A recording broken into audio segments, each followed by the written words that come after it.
Hello and a very warm welcome to you all. I'm Vikas Nangia with another episode of CyberWatch, a program through which you get to meet entrepreneurs, technocrats, and subject matter experts. Ladies and gentlemen, the key to success is through innovation. And today on the program, we will be discussing on the topic need for innovation and entrepreneurs in cybersecurity and new digital. We've got three distinguished guests from different parts of the country. My first guest is a familiar guest on the program, the founder and CEO of DigitalXForce and iTrustXForce, Lalit Ahluwalia. Lalit has flown in all the way from Dallas, Texas. Lalit, thank you so very much for joining us. Our second guest is Dharti Desai. Dharti is the trustee of TIE Global. TIE Global is a non-profit organization promoting the entrepreneurship and innovation. Dharti, welcome to TV Asia's CyberWatch. Our third and yet another important guest is Oscar Pedroso. Oscar is the founder and CEO of Tumble.io. Lalit, Dharti, and Oscar, thank you so very much for joining us. Dharti, I'd like to begin the conversation with you and get your take on the topic that we have today, need for innovation and entrepreneurs in cybersecurity. What would you say? I think it's a great need, and it's something that I think we cannot do without.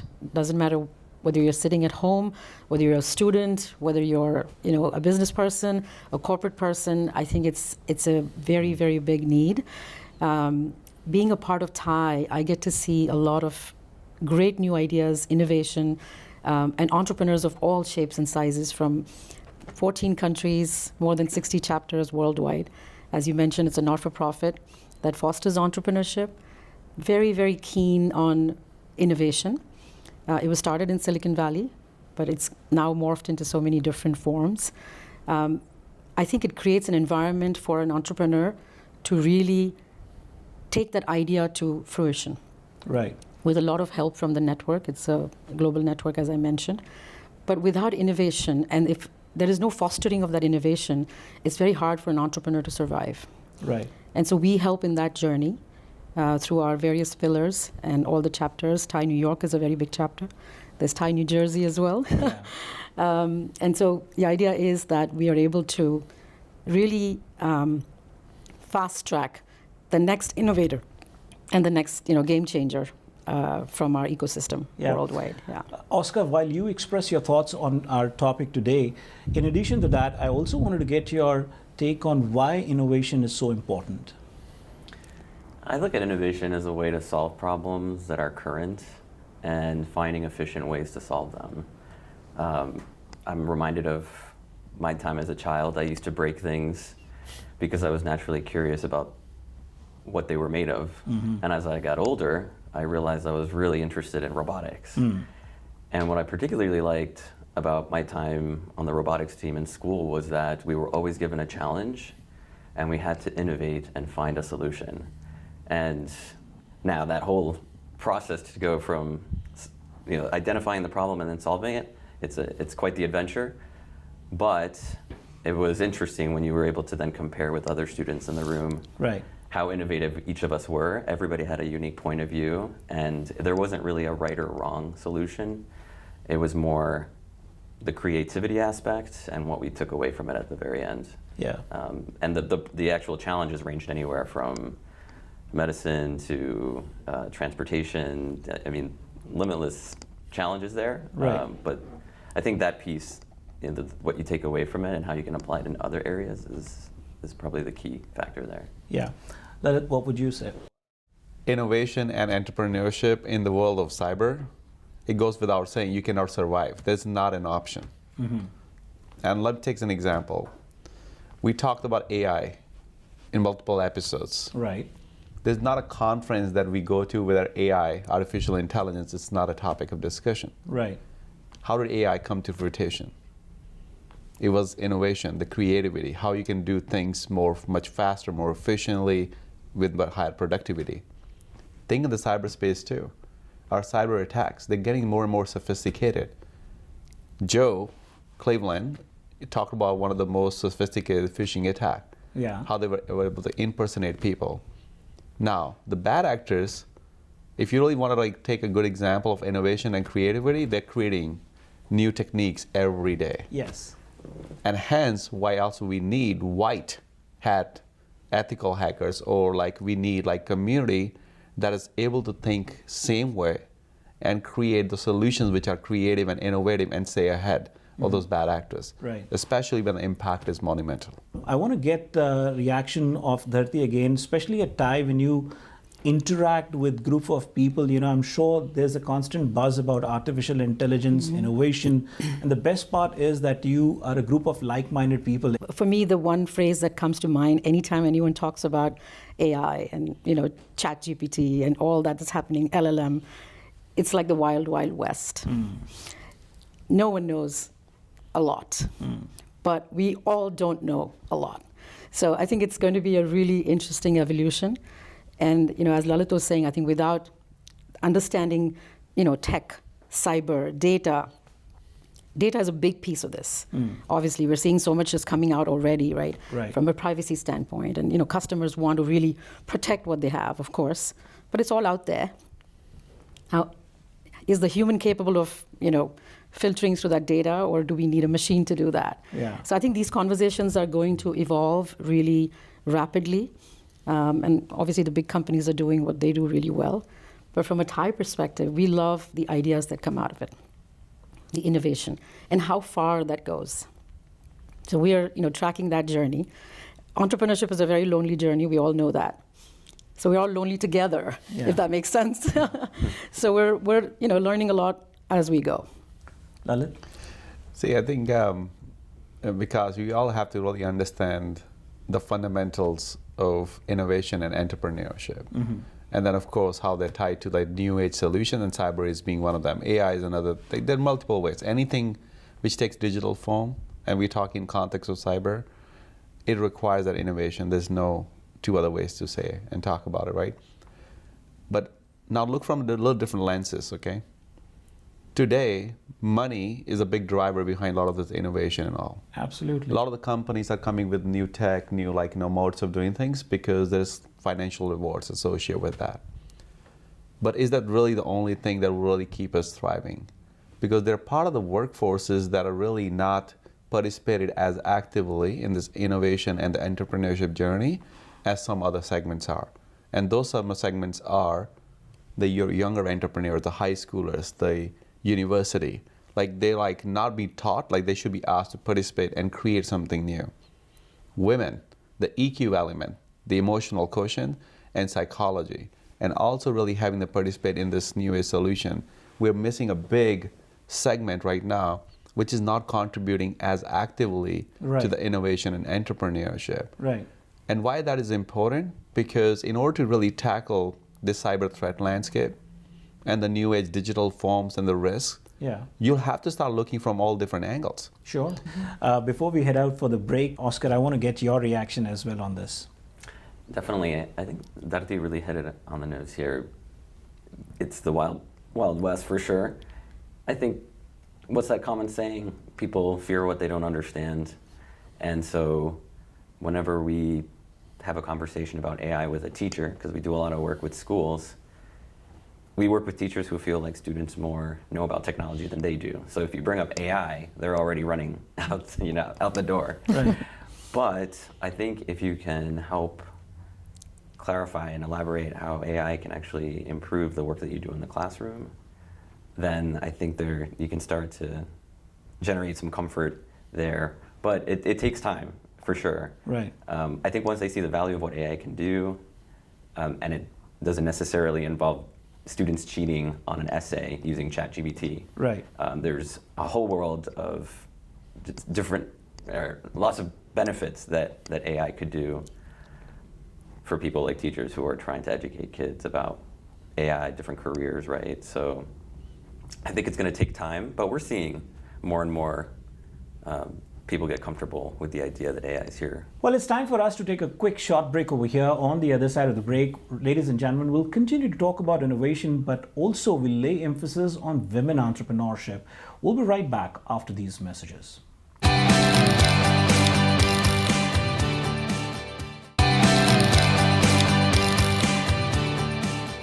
Welcome back. You're watching CyberWatch. I'm Vikas Nangia. Ladies and gentlemen, with our guest today in the studio, Lalit Ahluwalia, Dharti Desai, and Oscar Pedroso, we continue to talk on the topic, need for innovation and entrepreneurs in cybersecurity and new digital. All of you, once again, welcome to the program. Thank you so much for sharing your knowledge and expertise. Dharti, I want to open the second segment as well with you and get your take on women entrepreneurship, and also not just the entrepreneurship, even in the workforce area, we see a great deficiency of women contributing, especially in the area of cybersecurity. What would you say? Yeah, I would love this question, Vikas, because I think the exposure has not been there. It's been lacking. So I think the more we expose whether, and I really think innovation, entrepreneurship, it doesn't have to be about a gender. It's about the human brain and the capability, which is equal, right? So there's no gender bias there. But I think the exposure is not uniform or equitable. So I think if we can create more platforms, and Ty does an amazing job of fostering women leaders, right? Women founders.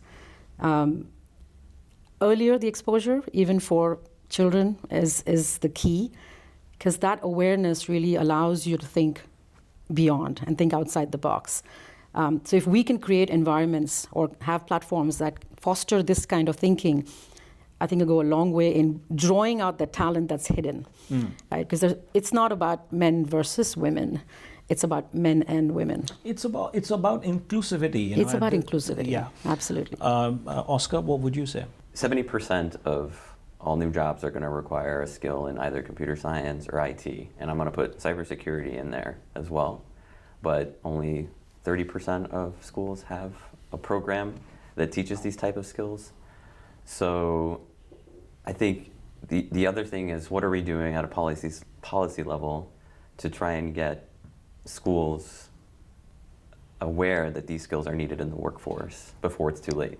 And that needs to start at a very young age for a student, because by the time they get to middle school, they've already formulated their own opinion that science, technology, engineering, and math are not cool. Right.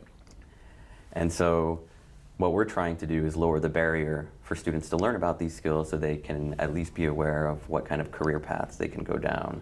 It's no longer about business, banking, medicine, law.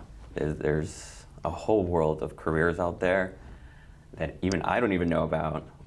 And schools tend to be 5 to 10 years behind and late to the market as far as introducing these skills. So what are we doing to keep these skills top of mind?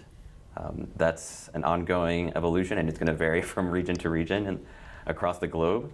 But there are some schools out there that are definitely raising the bar on what kind of programs they're introducing students to that are making careers like cybersecurity top of mind for them. Well, I know today who can give us some more insight about the career path over here, and that's Lalit Ahluwalia, because he's been dealing with many individuals. Lalit, what are your thoughts?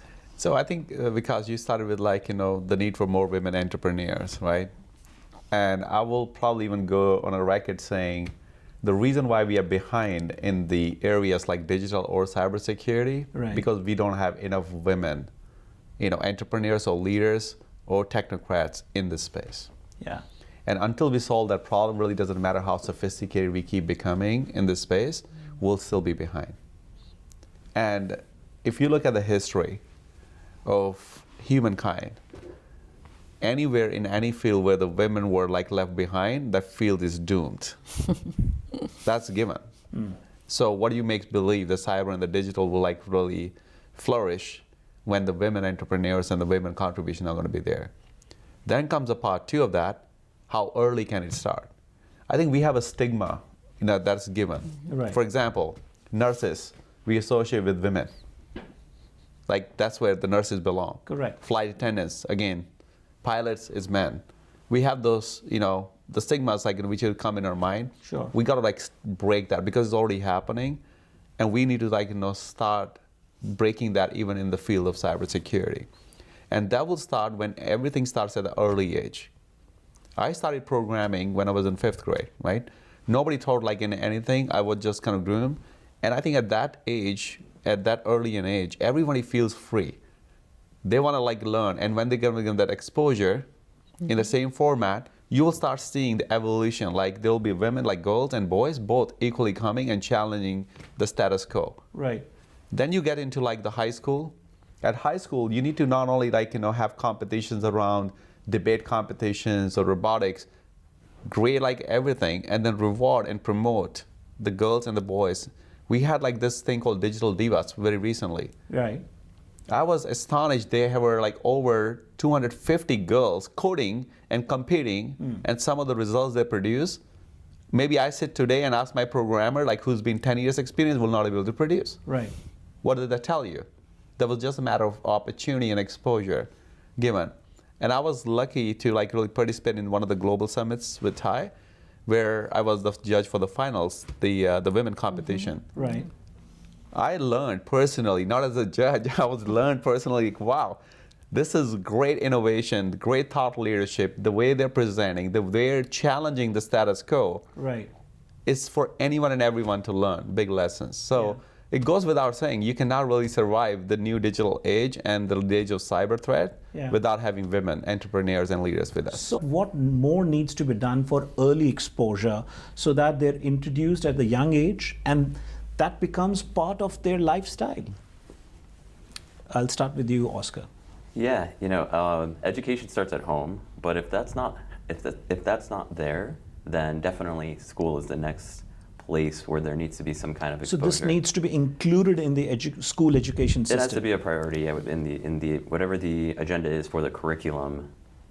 That definitely needs to be there. And that opens the new area of job opportunities as well, for teachers. Absolutely. When you were talking about stigma, yes, in school also we see now a lot of women are there as teachers. That also is a mindset that male teachers are seen less in the schools. But then there's a good opportunity for them to take this as a career path when you introduce cybersecurity early on at the school level itself. Absolutely, and it's interesting because I've had teachers ask us for a curriculum specializing in cybersecurity, and a lot of times they often think it has to do with robotics and programming, which is the bulk of what we do. And I always have to tell them this is an entirely different planet almost if you're trying to compare it to these other two fields. And so I almost feel like it starts there, where you have to, unless you've experienced a cyber attack or a threat of some kind, it almost doesn't really make sense until you understand like the implications of what it means. So I think it starts there. Obviously, with Lalit bringing in hackathons, and we were just at the Digital Divas event as well. But I think the more of that we can introduce, that let's just say the schools can't necessarily do on their own, where we may have to bring in corporations and community partners to come in and actually, it takes a village in some cases to try and introduce You're these looking at the involvement of organizations such as TIE. They could be involved as well in some capacity. And, private sector, where Lalit comes from, they could be involvement of that sector as well. Dharti, you'd like to add to what Oscar said? Absolutely. I want to take a step back and go to my roots. And I know that this is TV Asia. So for me, the appeal or the ask would be start at home, right? Especially when you're encouraging a child, whether it's a boy child or a girl child, घर से शुरुआत करते हैं. Right. So let's not have the distinction कि या लड़की है तो यही choice है, लड़का है तो सिर्फ यही है. As Lalit was saying earlier, I think that progressive thinking is something that we can inculcate at home. Let's go a few centuries back, okay? Not even like right now.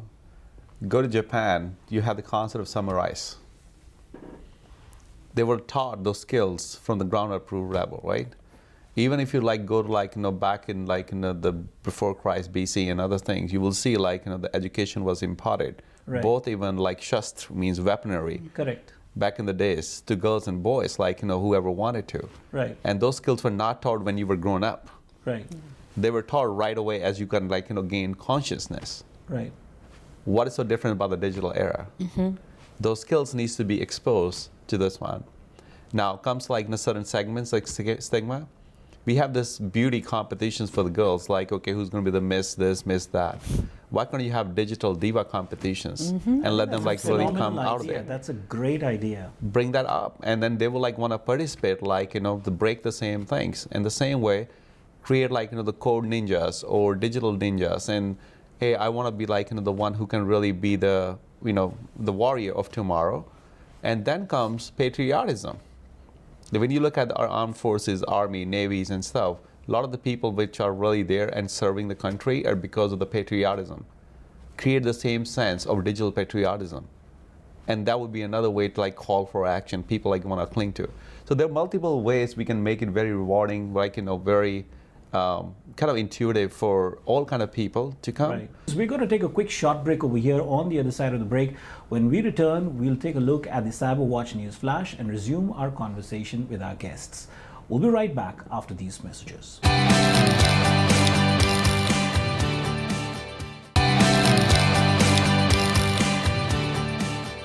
Welcome back. You're watching CyberWatch, ladies and gentlemen. Today with our guests in the studio, Lalit Ahluwalia, Dharti Desai, and Oscar Pedroso.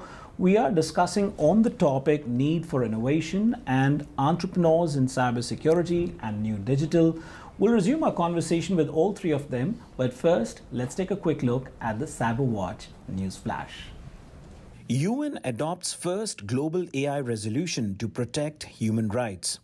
The United Nations General Assembly unanimously adopted the world's first global resolution on artificial intelligence. This non-binding resolution aims to address the potential risks posed by AI systems and safeguard human rights. We are in our third and the final segment of our program, and building up on our previous conversation, you know, I wanted to ask you, is there a structured format that you could suggest of, you know, for the students or women in the cybersecurity workforce as an early exposure when we are talking about? Is there a protocol, something innovative that you guys practice at TIE? I think absolutely, Vikas. TIE does an amazing job of you know, focusing on very specific areas where we can see innovation coming out of. One big example is TYE, which is our high school program. It's a global program. And it's so well structured, well planned.